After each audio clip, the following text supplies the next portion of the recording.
welcome to the Tech Transform podcast by Oliver White Asia Pacific. I'm your host, Rod Hozack, and for the first time since Oliver White, the man, started the business more than 50 years ago, we're going back to the future and going to talk tech. With a wealth of experience in melding technology with business processes, I'm excited to face up to the challenge we're all going to have, and that is how do we leverage the tools and data we have now and capitalise on what is coming at us without ending up with an assortment of uncoordinated tools and data sets being used to arrive at many different perspectives. After all, the goal in business should still be for everyone to be working to the same destination and same set of plans. We want to be with you on the journey, and as we learn, we want to share and help you navigate through this era where tech integration is going to be essential for maintaining competitiveness and relevance. Our mission is clear: to provide you with actionable insights and strategies that will keep you ahead of the curve in this dynamic tech environment. We've lined up experts in planning systems and data management who are in the trenches now to give you a hands-on view, and not just of the latest bright shiny objects. We will explore transformative insights from the last 30 to 50 years and peer into the future of technology and business planning. So be prepared to be inspired and equipped to face the changing tide of technology. So let's tech transform with Oliver White, navigating today, shaping tomorrow, and giving your career a head start by staying ahead of the curve. Before we speak with our guest today, Tariq Munir, let's cut over to Olga Papageorgiou, who has been researching the latest news in data management and the implications for us in business. Hello, Olga. Hi, Rod. Great to be here. There's some really exciting developments happening in AI at the moment. 2025 is shaping up to be all about AI agents. So what is the hype around these agents? To put this all in context, I'm just going to give you a quick history of recent developments in AI. So when we think of the first releases of AI, we think about traditional machine learning, which was designed to learn from primarily structured data to give predictions without explicit programming. Then we dive into deep learning that emerged that leverage these things called neural networks, and they can extract the features from unstructured data like images, audio, and text to then make these predictions. Then from there was a significant step change where we leveraged the power of advanced deep learning models and used it to generate new content. So before we're predicting, now we're generating based on patterns and structures in that training data, which is what we are all familiar with today. It's known as generative AI or Gen AI. So that was quite a big disruptor. And this originally started with text, but it has evolved rapidly into many modes. So it can generate audio, images, and video content as well. And I'm sure quite a few of our listeners have had to play around with this. So now we're moving to AI agents. So the big difference here is that these AI systems can interact with their environment, collect data, and make decisions to meet a determined goal. And they're able to learn from their experiences to continuously improve. So naturally, you can see where people started getting excited and maybe a little bit nervous about this next era of AI. So how are these agents going to be applied and how are they going to disrupt industry? In its early days, we can see some really interesting applications. So Salesforce, which is a customer relationship management software provider, has late last year released 2 AI agents, Einstein SDR and Einstein Sales Coach. So SDR it's basically like a development rep. So it can engage with leads, answer queries, handle objections, book in meetings, all in natural language. So versus, say, your ordinary chatbot that you might find on a website, it feels like a much more natural engagement, like you're engaging with a human. While Sales Coach can actually train sales teams by engaging them in role plays through different sales journeys, so discovery, pitches, and negotiations. So Salesforce are trying to use these capabilities to eliminate repetitive tasks that take up sales teams' time and also give access to training for their sales team without having to rely on a person being available to do that. Recently, we've also seen the release of OpenAI's Operator Agent, and that is currently only available in the US. However, from subscribers, to the agent have been kind enough to share their experiences. Now, it's not perfect, but it does show immense promise. You can see them doing things like booking travel, cataloging what theatre shows are coming up in a specific area, looking at scheduling meetings, those sorts of things. And the agent takes those instructions, leverages the browser, and starts doing all these activities for you. If you can spare a bit of time, going and having a look at the use cases on YouTube, just type in OpenAI operator live demo, and you'll see heaps of examples that you can use as inspiration for how this might help you individually and potentially for your business. Another area to explore to give you more context is a recent UiPath, which is an automation-based company that released a report on agentic AI, which is the field that covers AI agents. And they've provided insight into where businesses are seeing the opportunity for this technology. So their findings showed that businesses are looking to use this technology for oversight of business workflows, increasing integration amongst disparate IT applications, which I think is a really good use case, especially when you're having to use lots of manual processes to stitch these together, and automating complex business workflows. However, in all the excitement, they do a really good job of highlighting what are the challenges. So the big one is data privacy and ethics. And because of the nature of this agent, it needs to be continuously trained for it to be able to adapt to its environment in line with your business goals and policies and overall regulations. So it all comes back to people, right? These technologies can be really exciting, but make sure that you're becoming familiar with these technologies, understanding the limitations. And with that understanding, I'm sure you'll be able to get a lot of value from them. I'm super excited to see where this is all going. Keen to hear what our listeners have to say about it. Hope that helps give you an overview of why the excitement, and looking forward to coming back for the next episode.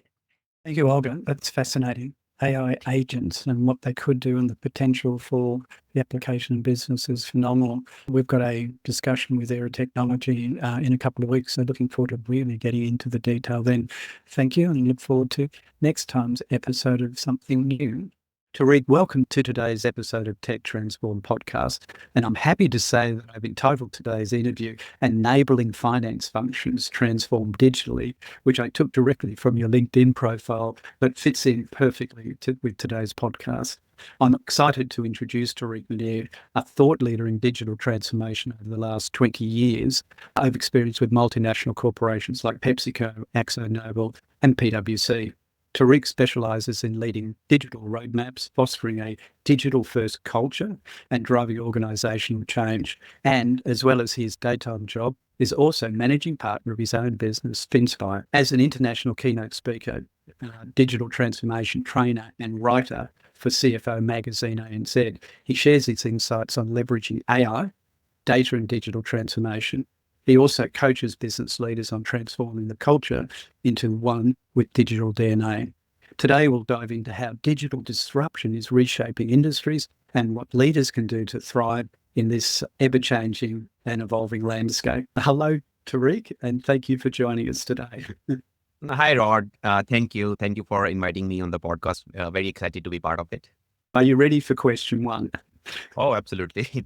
One of the things you mentioned to me when we first discussed the possibilities of joining the podcast was that you're not so much into supply chain planning, but have some examples of deployed uses of AI that you could share. So to position the discussion, can you give us a couple of examples and the benefits organizations have derived from the deployment? So to understand what are the applications of AI, I think it's important to step back a little bit and understand what do we mean when we say artificial intelligence, or what is it mean what are the different types of artificial intelligence out there, right? Because there is no one size fits all. So I generally like to categorize AI into two big buckets. One is what I call traditional AI, which is more of your traditional machine learning algorithms, and it's much more deterministic in nature. On the other hand is what we call advanced AI, what we can call an advanced AI, right? Which is more around the large language models, agentic AI, generative AI, and all that sort. Less deterministic, much more broader, can do multiple things. Now, in my experience, as of now, despite all the hype around generative AI and agentic AI, organizations have a much bigger potential to use traditional AI and machine learning techniques to optimize their processes and really transform how they work. Now, that does not mean at all that generative or agentic AI does not have any use case at the moment, but currently the constraints around cost, infrastructure, expertise, and the very reason that the technology is in its infancy creates some limitations. So that's why I wanted to set up a little bit of preamble that some of the examples that I would share might not be as exciting as they look like from a generative AI or agentic AI perspective. But having said that, I believe we are in a great shape to employ traditional machine learning, use some of those AI techniques which are already well established to transform how we work. So, for example, a lot is happening in this space around transaction processing, right? So, anything which is manual, anything which is high volume in nature, repetitive, that is being used, AI is being used to automate that. So, for instance, in one scenario, an account receivable function, they used an algorithm to to match the invoices that they were issuing against the payments they were receiving, and they increased the efficiency by more than 95%. Then I do believe that for any business of the modern age, processes are something which makes up the whole business. It's a business is a sum of its all different processes, right? Mm. AI and machine learning has a huge potential to optimize that. So a technique called process mining or task mining, which can actually take the process optimization or business process management to an entirely different level. A machine learning algorithm helps you create the entire workflows and the as is documentation of your processes. And then using the advanced analytics, you can then do intelligent process optimization, and it can help you simulate, recommend, and then help you optimize, in other words, different scenarios. So I Mm. have seen up to within one sprint of process mining, creating around 20 to 30% efficiencies within a process. And that's we're talking about just the very first review of the process. So there Mm. is so much powerful, so much intricacies, so much inner workings of the ERPs and the systems that it can reveal, which are, of course, we cannot do as humans. We are generally much more around our interview based and our experience based process understanding that we rely on. On a supply chain, actually, predictive machine breakdowns, huge potential there. A lot of organizations using that. And I would say a little bit one higher level of that would be building digital twins. So a lot of organizations currently using digital twins to do even remote maintenance or even using it to predict how the demand is going to be shaped. What do they need to do in order for within their supply chain and within their production environment to cater for the increased demand or to cater for the changing marketing needs? And the list goes on. I can go on. So I think just in the interest of time, I will stop here. I hope it gives you a bit enough meat to then talk about further expand on this. So the take-home message really is if you've got a specific need, such as a repetitive task or that process mapping, that's really powerful as a starting point. There's some good case examples for that working. The generative AI stuff is still a wee while away for business application. So is that a good summary? I would say generative AI in my view at this stage is great for your personal productivity. It is great for some things at the moment, but Mhm. just that the technology is still being developed. There is so much happening. And literally I get to know of something 2 or 3 days before and I already feel like I'm outdated. So it's so hard to keep pace. So I think be- it gives us a great time or a great right now to be ready for what is to come, which is of course generative AI and agentic AI is hugely powerful. But I guess there is a lot that needs to happen for the organizations to fix their internal workings, internal operating models, and processes before thinking about going on to those newer, shinier, and fancier tools. So that's a great segue actually to the next question, which is now getting back to getting started. What are the Mm. building blocks for going from, say, proof of concept through to deployment? Great question, Rod.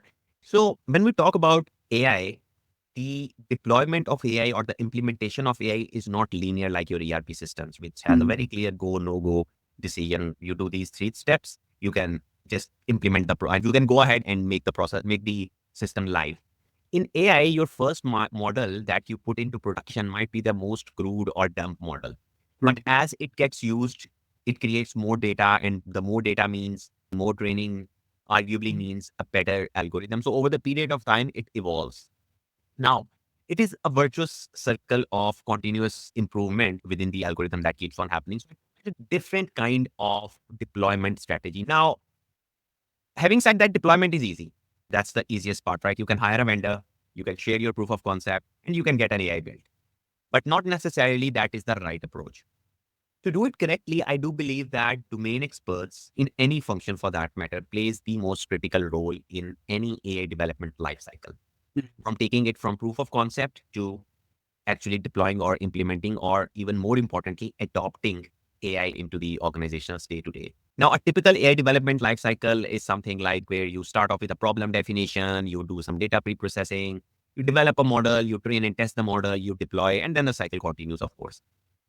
Now, domain experts play a critical role in a way that they ensure, number one, in every part of that deployment cycle from proof of concept to till the deployment, are we solving the right problems? Now, whether the training or test data that is being used to train the models and then validate the output is the right one, is the correct model, is a correct representation of what the population looks like. And then they also ensure that we are defining the right KPIs and success metrics that include that means whether an AI is a success or a failure. So for instance, a model can be 95% accurate.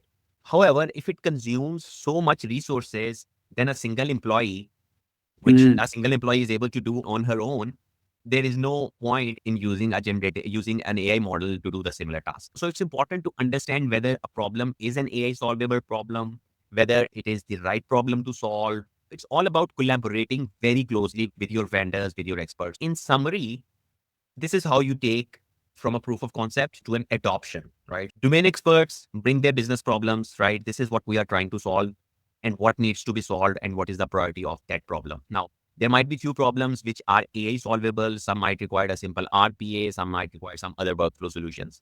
Your technical team will help you map your current AI and digital capabilities against all those business problems.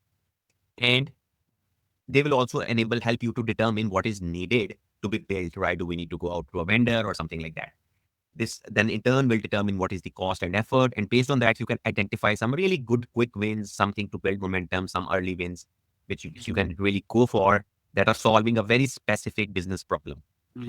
And then based on that, you iterate, you quickly create product, you iterate, and then all that virtuous cycle I talked about keep on happening with a very important element of domain experts being in there in this equation. That's my one single advice to anyone is to not relegate AI as a job for a technical or IT team. It's a domain expert's responsibility as much as it's anyone else's responsibility. To summarize, it's almost an inside out approach. We need to understand what we want to solve for, where the opportunities are, then go out and come back in, as opposed to someone coming in saying we can fix all your problems with the latest bright shiny object. Of course, absolutely. You're spot on. Thank you for that. So once you've got that, the next question is, how do you ensure that the changes that are made are sustainable? And we see it often where people just regress to spreadsheets or their own set of data. How do you maintain that integrity over time? One of the key KPI or metrics that a domain expert makes sure that it is an AI is working is actually to see whether it is improving our current ways of working. It's redesigning, it's creating a new business model, or is it, even if it is creating a new business model, what for? Is it enabling us it is creating a better speed to market, or it is creating a better employee experience? All of those elements need to be part of your AI development to make sure that it is a tangible, sustainable output that we are chasing. Now, unfortunately, in 80% of the case, and research has shown that in 80% of the case, that does not happen. In fact, as high as 90% of machine learning models in some scenarios do not make it to the production. And one of the biggest reason being the inability of the leaders or the business leaders to understand which problem actually is AI solvable problem that we discussed in a bit, that we discussed earlier, what AI can and cannot do, and even an overestimation of capabilities of AI. At the end of the day, AI is a mathematical problem. It's solving a mathematical problem, right? It's solving a business problem. Solving a business problems using at the end of the day in a very crude form. So it's no different than any other tool or any other technology per se. In order for your transformation or for your initiatives, digital initiatives to be sustainable, you need to make sure that you are grounded in a very clear why. So when you are starting your transformation journey, we need to paint a vivid picture of where do we want to see our business to go, what the future looks like, and what does technology got to do with it. I always give example of DBS Bank of Singapore. They had a very catchy way of painting this vivid picture. When they started their transformation journey, they came up with a term called Gandalf, right? With a Lord of the Rings reference. Yeah. Now, the reason behind that or the story behind Gandalf was DBS leadership wanted to be not just another bank. They wanted to transform their bank into into an organization which is a which is as good as a tech company. So they wanted to join the league of Google, Amazon, LinkedIn, Facebook, and Apple. And that's what different these G, A, and LF represents. With the D in the middle of Gandalf represent DBS ambition to join their league. So that's a big call to arms. That's a very specific, very unique kind of a vision. Why that we need to transform our business to become a digitally enabled bank. Then it's very important to make sure that we have a very strong tracking mechanism in place where we are reviewing our portfolio of different initiatives, different digital projects that we are doing. Having said that, we are measuring our return on investment, both from a financial and some of the non-financial measures we talked about. And we should be ready to not just prioritize projects, but also kill some of the projects as well, which takes a lot of grit, I know, but it's very important to do that to make it sustainable. Otherwise, spreading ourselves too thin creates so much divergence. It actually it slows the process of this. Then I believe one of the most important factor that makes any transformation stick or make it sustainable is the culture. So you can have the best in class tools, technologies, funding, resources, and everything. But if that transformation culture, that digital culture is not in place, none of that is going to. And that's not easy, right? But it's a journey, of course. You need to invest in your team's upskilling. You need to invest in their building their digital mindset, building digital literacy, creating a psychologically safe space for experimentation, and so on. So there's a lot that can be done. But to put it simply, if you want to succeed or if you want to sustain your digital transformation, you need to focus on your transformation and not digital. That's how I'll put it. That's a really nice way to end it. Now, I've got to be controversial and paint the other picture, which is I've heard that companies just buy a license for whatever AI tool and then just say to people, experiment and see how you go. What would you say to that strategy? If we look at it from a purely experimentation point of view, it is great, right? You can get an AI tool, you can encourage your teams to experiment, you can come up with ideas. However, we need to be very careful when it comes to experimentation. So there's a fine line between a productive experimentation and mindless experimentation, right? Now, in a productive experimentation, what happens is that you come up with ideas, you debate on those ideas, you prioritize ideas based on their value, impact, and what are they going to create for the business, what problems are they are going to solve. In other words, every experiment is anchored into solving a specific problem. Now, that problem can be an existing process efficiency, that problem can be an existing structural issue, operating model issue, or it can be a new avenue of growth. It can be a new business model, but it has to be anchored into one of those. Mindless experimentation, on the other hand, is more around you just open up your wallet. And we have examples. I have seen examples where big organizations, big corporations have set up separate digital units, spent billions of dollars literally on those, and then shutting them down after a few years. And none of the experiments worked. The biggest reason, those experiments are not anchored and integrated into the real business need. There are two things, right? So one is your personal development, one is your professional development. If you're investing in something which is your personal development, it's good, right? It's good for you as a person. But for an organization, if you are investing in someone's personal development, you would want that personal development to work out in some way for the organization as well, right? Which is natural, right or wrong? It's natural. Same goes with experimentation on AI also. You just don't want to experiment for how quickly you can download an Excel file and then upload it on the cloud or something like that. Yeah, it might be good for someone, but it might not create that impact that is needed. So it's important or even worse, that using generative AI to create poems and stuff like that, or jokes. Generative AI is not good at jokes, by the way. It's still at dad jokes. My dad jokes are still better, I would say. Oh, good on you.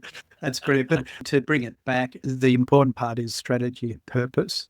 Yeah. and Yeah. define the need and then leverage the tools to be able to solve those needs. And Absolutely. the other bit I heard, which was you can't do everything, you've got to prioritize.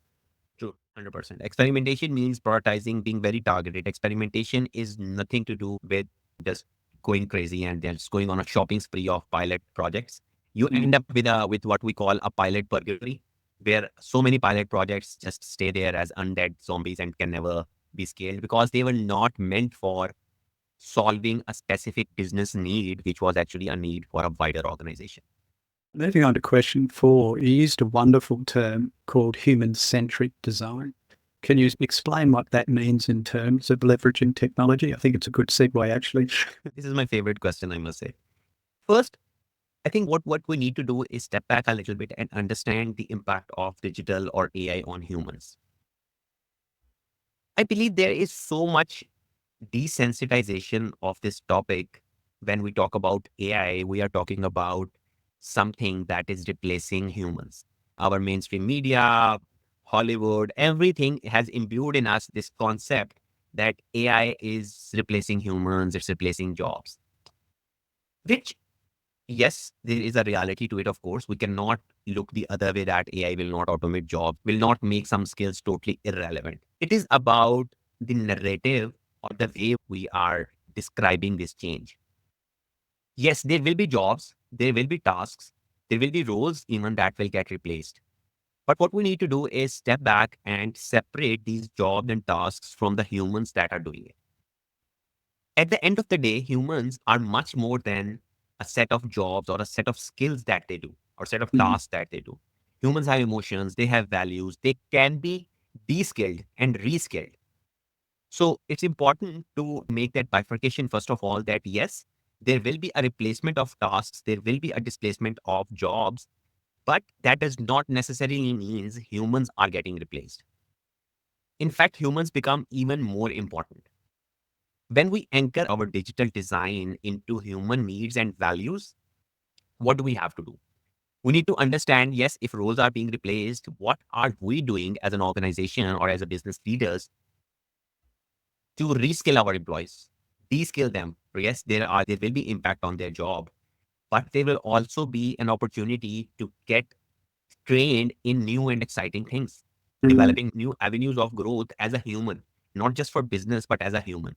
We need to ask ourselves that, yes, when we are designing our digital transformation, how much are we investing behind these capability development and, in fact, bridging the digital divide that exists in an organization?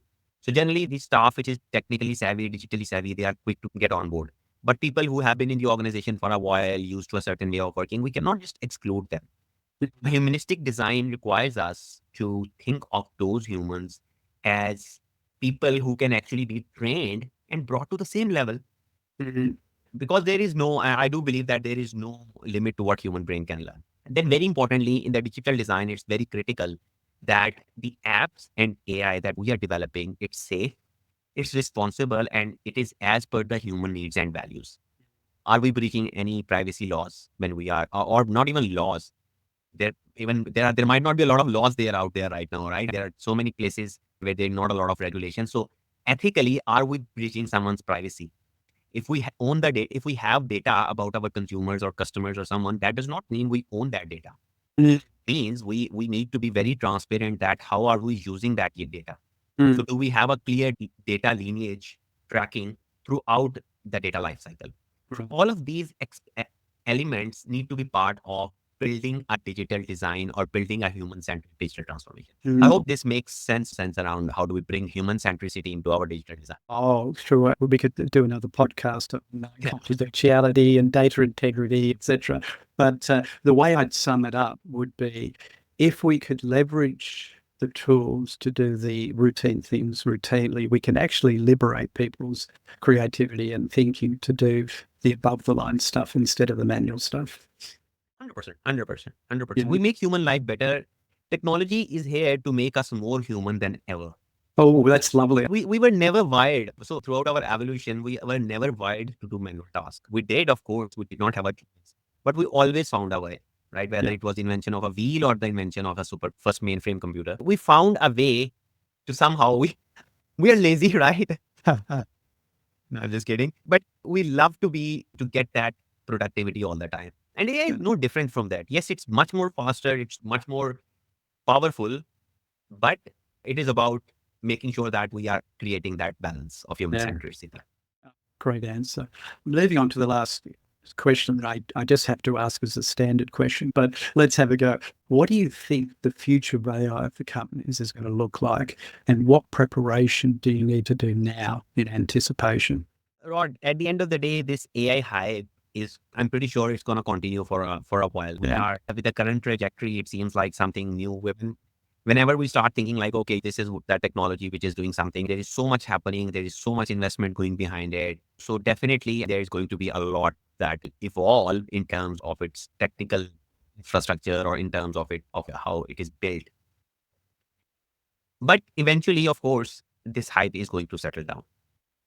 And that, I believe, will be the time when we should be ready. We should be getting ready for that time in order for us to unlock the real potential on how we can use AI to solve some of the most pressing business problems or even human problems that we face today.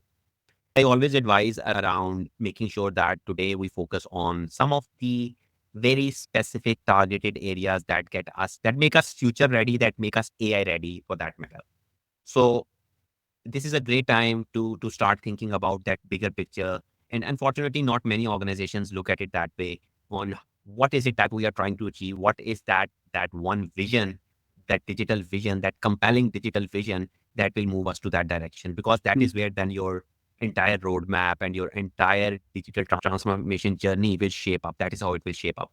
Then it's very important that we start looking at our processes. What are those? Start prioritizing. Okay, these are the 3, 4, 5 big processes that we need to unlock, that we need to simplify, and then simplify a bit more.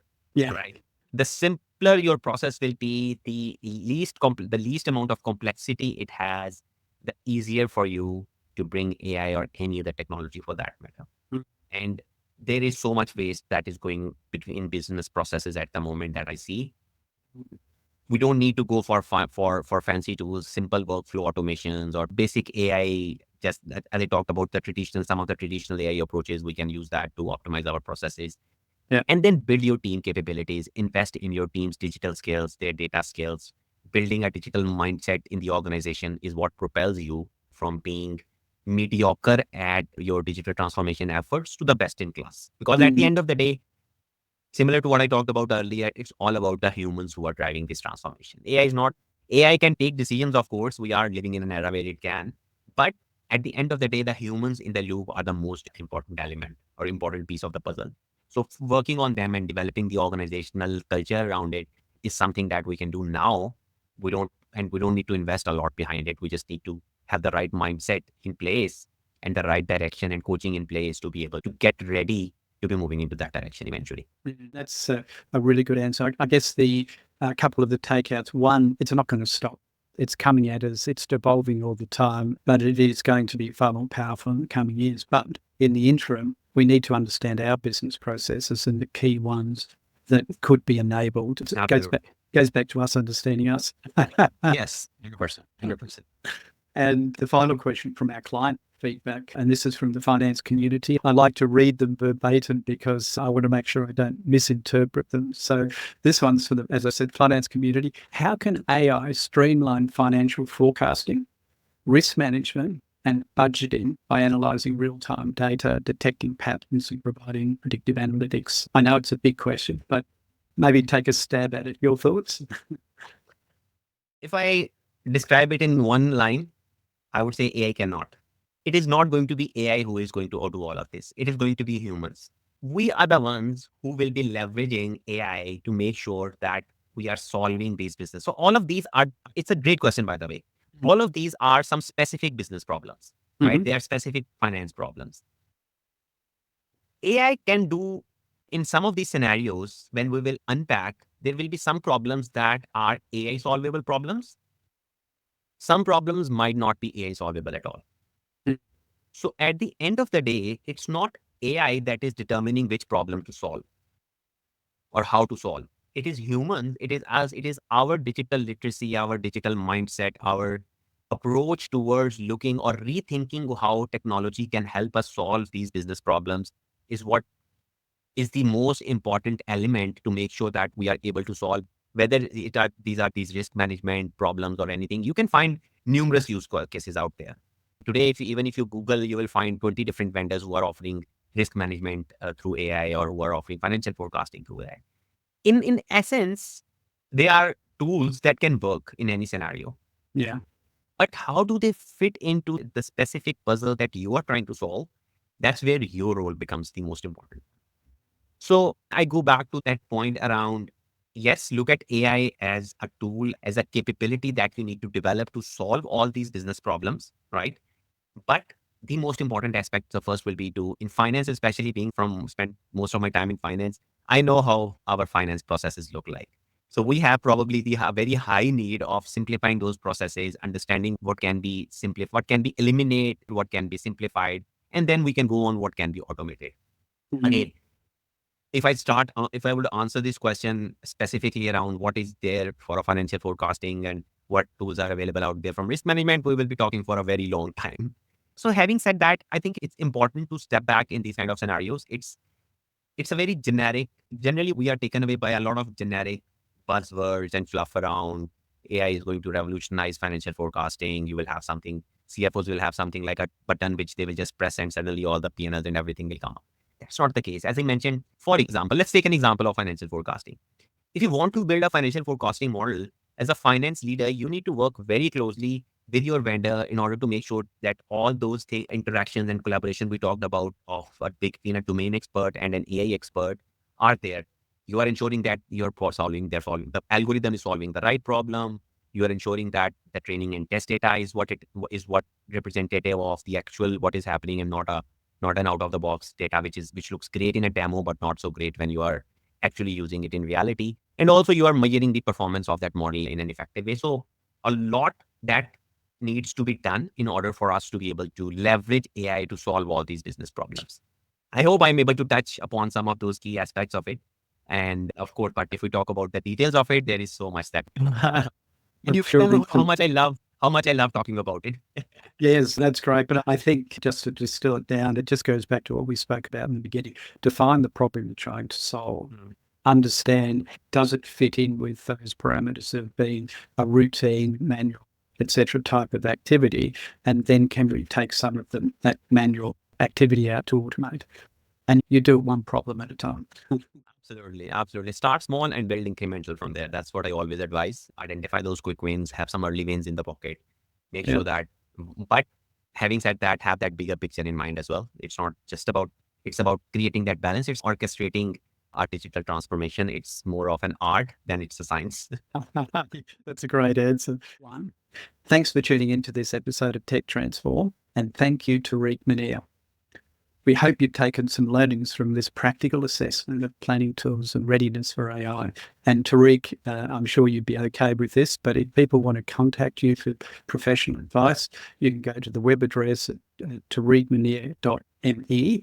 And remember, it's not just about having data, but also taking a human-centric approach to leveraging what the processes are to be able to capitalize on the technology. So don't miss our next episode, where we'll continue the journey into unlocking technology to help facilitate better processes and decision-making in your business. Make sure you subscribe and join us again to keep pushing the boundaries on what's possible in tech transformation.